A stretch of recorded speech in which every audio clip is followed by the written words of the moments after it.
Hey everyone, One Big Boss here, and we are back to another new to retro review. It's been a while, what with me doing Let's Plays and other videos and the rant thing, and also, moving into my new place. But now we are back to working on game reviews, and this game is from one of my favorite movie series of all time. So, grab your bullwhips and your fedoras, because Season 2, Episode 24, is the review of Indiana Jones's Greatest Adventures for the Super Nintendo. The game is developed by Factor 5 and LucasArts, published by LucasArts as well, and released in America October 11, 1994, on the SNES, and while Europe and Japan didn't receive the title until a year later. The game's engine is built off that of the Super Star Wars engine that you've seen before, and this actually coincided with the same release as Super Star Wars Return of the Jedi, so that was, pretty interesting that they actually had both games come out at once.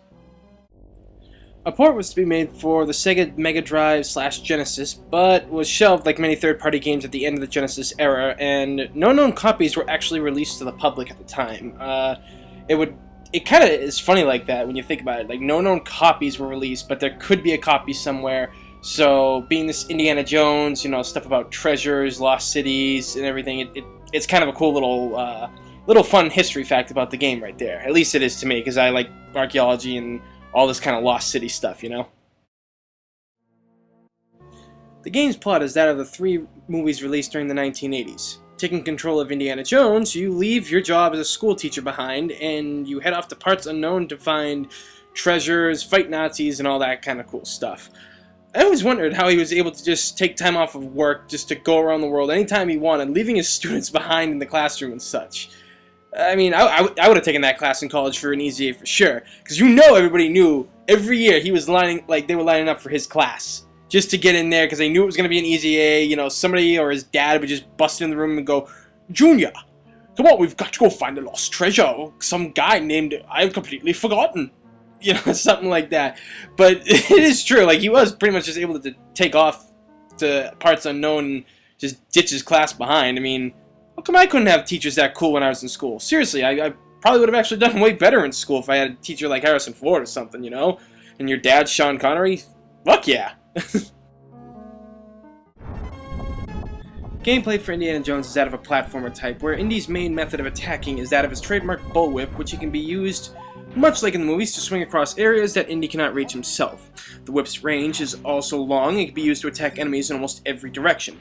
Pretty much like the movie, it's Indy's main way of attacking and doing cool little effects, but he also has the ability to roll into enemies and jump right off of it, but the rolling is not that good, because as you can see here, when you roll back, you can kind of get rolled back into traps. Punching's pretty effective, and sometimes, like here, you have to do the punching, which kind of sucks at times. Indy's other two main methods of attacking are the grenade, which he throws and acts like a bomb and destroys everything on screen. But you only get a limited amount, so you gotta be careful with those.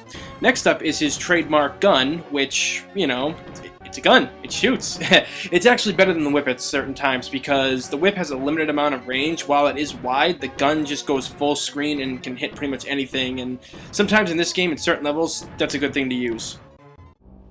The game is broken up into 28 stages. Some switch up the game's platform style, and levels can be anything from flying a plane, riding a minecart, or racing a raft down a mountain, as seen in all three movies. The difficulty for the game has been noted to be extremely tough at times, but nonetheless is a fun game. But again, it makes the game frustrating. For example, if Indy is defeated in the stages and he has to restart the entire level, being that the levels are long and difficult as this becomes a real pain in the ass. But the real pain is when you lose all your lives and you have to restart the entire stage from the beginning.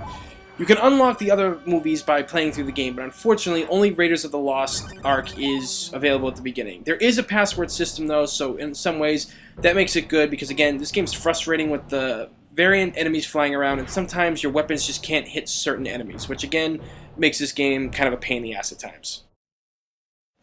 Okie dokie, Dr. Jones, so what could be so bad about your game series? Well, for starters, the difficulty was a bit much on some levels, especially the Temple of Doom parts, which has been cited by numerous video game reviewers.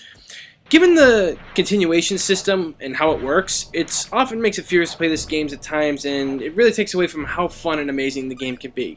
And again, the Temple of Doom one was probably the toughest level like in the whole series, so it was really a pain to play this level at times, and thank God for the password system. If you didn't want to play it, you could just skip through, because certain parts, especially the bats and the way that you can't, you know, use your whip in certain angles, it's really, really a pain.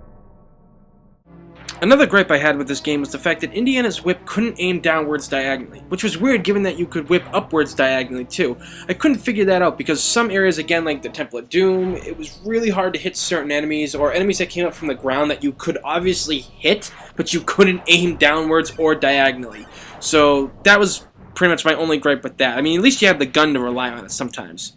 Another gripe I had was John Williams' music from the films were used, but was very limited.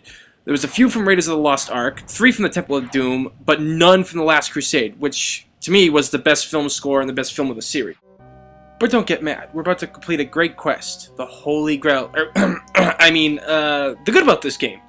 What is good about this game? Well, it's pretty simplistic, but it's beautiful at the same time. Fun to play, and as often as a struggle as it can be, you can actually really feel the adventure itself. And for me, like I said, I enjoyed these movies. I grew up watching these movies as a kid.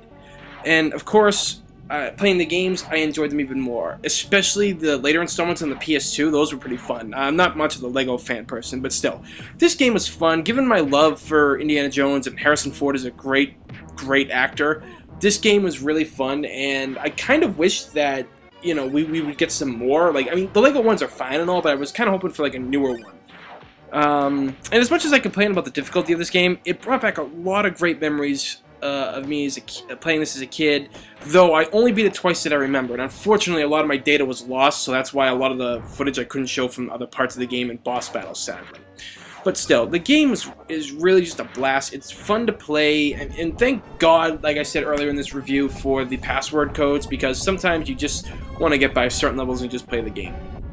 So, I mean, honestly, this is definitely a game that I would recommend for like anybody who loves old school action and platformers, and who like to have a challenge when it comes to old school video games, because it reminds me a lot of Ninja Gaiden, the way that some enemies just stay half on screen, they can shoot you off the screen and knock you back and stuff. I hate that crap.